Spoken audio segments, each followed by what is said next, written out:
Fluidum is about a world where everyone starts out with two genders, and on their 20th birthday, they must choose one. Most members of society naturally gravitate towards one or the other, but the main character, Jessie, dreads this decision because they're fluid. And there's just so many other ways this goes wrong, like people being coerced to pick a gender for financial reasons, like Jessie's friend Milo, or just regretting their decision, like the professor. I was really excited about this premise because it's so cool, but I think the plot falls a bit short.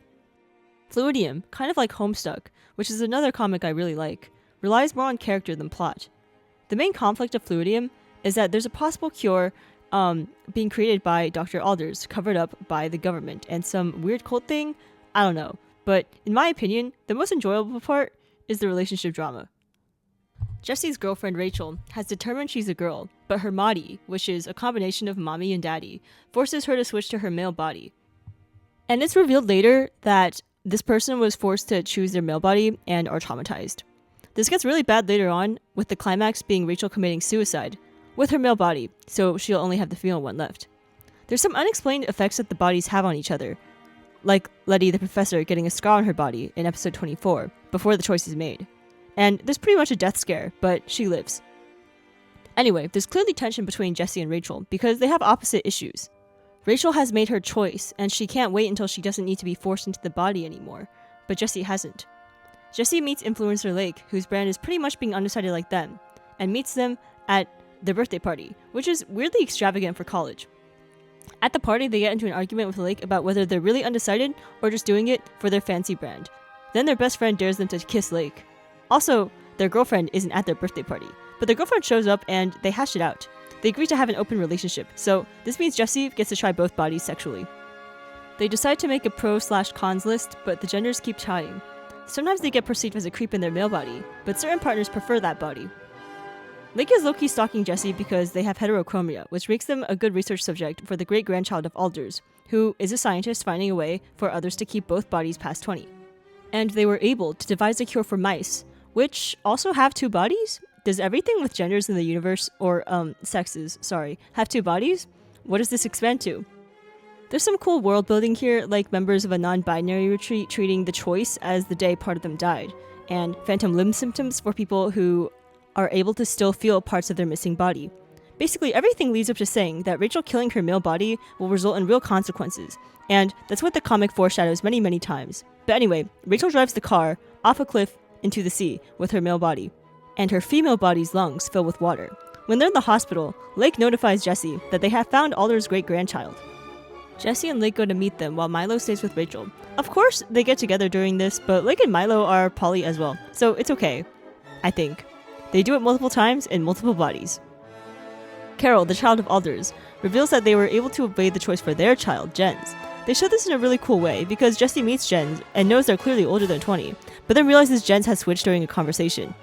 Letty, Jessie's professor, gets angry at Carol for being so secretive and decides to expose her.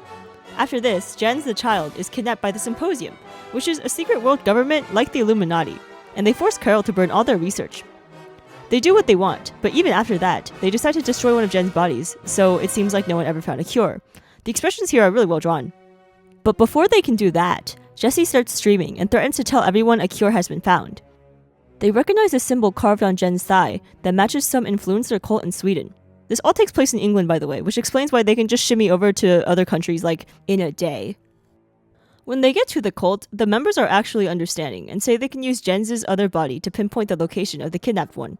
They then do various cult activities like quickly switching between the bodies until it feels like they're both at the same time. It's kind of implied that the twins are two bodies of the same person, but this is a fake out to make one of their death scenes later scarier. Jessie is supposedly the heterochromatic subject of a prophecy given to the cult by a larger faction, and the cult tries to sacrifice them, but then they have a vote and decide not to. One of the twins is shot by an unknown assailant. The guillotine malfunctions, and Letty loses their leg to save Jessie. So that's another fake out. I'm not sure what the point is for the story other than to make the reader scared that someone is going to permanently die or leave them on a cliffhanger. Anyway, the twins apologize and get replaced by newer leaders. They also track down Jens, who is safe in another faction of the Illuminati, the Symposium, and they're told to go to Maruna, which is a utopian society ruled by women where men are considered lesser citizens. Since Jesse and Lake haven't yet made their choice, they're forced to use their female bodies, and their male bodies get detained. Jesse's thingy from the cult unlocks a secret stairway, which turns out to lead to another choice researcher, Arthur, who explains that everything has two bodies, but the government invented the choice to reduce population and save resources, and they forced it on animals too. That explains the mice. The symposium is looking for Rachel's male body, which is actually still alive somehow. Jaden explains to Milo that they used to be a star until being teenage pregnant with Rachel ruined their female body, according to the industry. They tried to kill their male body, but ended up rescued and in a coma, and their management falsified their will to choose the male body for them during their 20th birthday. Super dark. Thanks to this conversation, though, Milo decides it's not worth it to sacrifice their choice for their career. Rachel's other parent also comes to help out, and they reveal that they never wanted kids because their parent was pregnant with them during the choice, and switching bodies kills the infant inside. That's also really dark. So the parent was stuck with being female and abused their child. In the end, they all agree that they love Rachel and want to be there for her. Arthur teleports Lake and Jesse to Hong Kong, where Jens is being held, in exchange for working together with Carol. In Hong Kong, they are apparently forced to make the choice at age 5. Jesse used to live there, but of course was unable to make the choice when their father wanted them to, and their other parent took them away. Jesse's father, who is in the symposium in Hong Kong, gets a redemption arc where he explains he did that because it was easier for the child to accept one gender than be fluid all their lives, and then feel like they have more to lose. He then brings Lake and Jesse to Jens, who reveals that they're fine. They had an enemies to lovers relationship with one of the kidnappers that was actually on the good side, and carved the cult symbol into their leg to lead Lake and Jesse there. Then Jens escaped to Hong Kong and decided to work with the good side, aka the Haven, to thank their rescuer. Lake suddenly gets memories of the Haven's guide being their parent. Apparently, they split due to the guide caring more about leading the rebellion against the main symposium than the child, and their mother was captured by the symposium and killed, but not before injecting Lake with amnesia serum. Despite this, Lake decides to enjoy their last few days of life before the choice, especially after seeing a fan of theirs who says, "Thanks to you, I know no matter what body I'm in, I'll still be me." Lake miraculously achieves fluidity after the 21st birthday passes, and this turns out to be because the serum Lake was injected with contained Jesse's heterochromia DNA, allowing them to circumvent the choice. They're then tracked down by the evil faction of the symposium, who has kidnapped the professor, a bunch of cult members, and Rachel. They escape prison and start streaming as the leader follows them.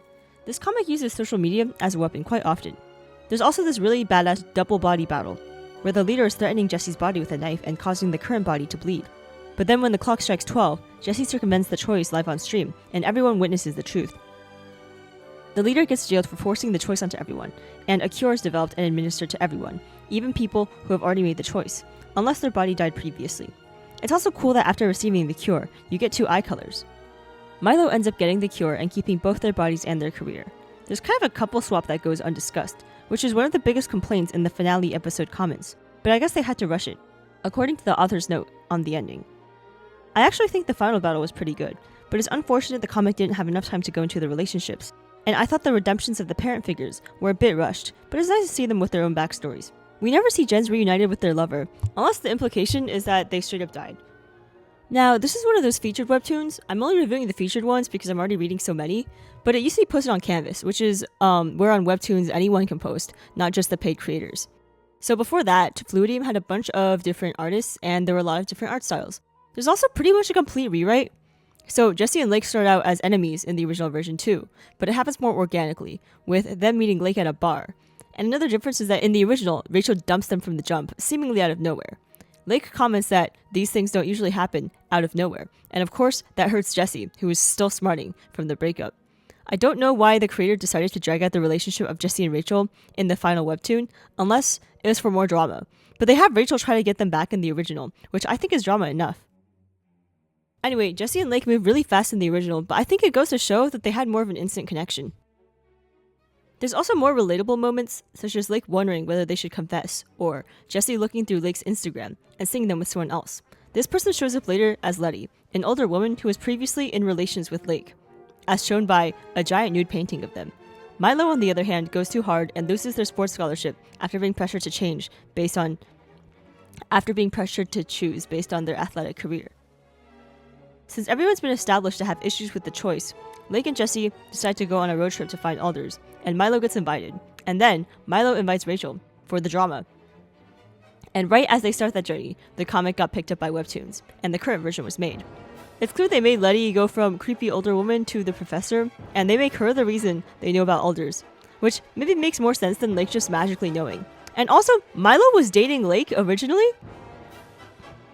I personally give this series a 6.5 out of 10, but I saw many commenting that they wished having two bodies was real, and they're happy to see Webtoon showing this, which I feel is more important than the plot making complete sense. So if you feel that way too, I definitely recommend you give it a read. Thanks for watching!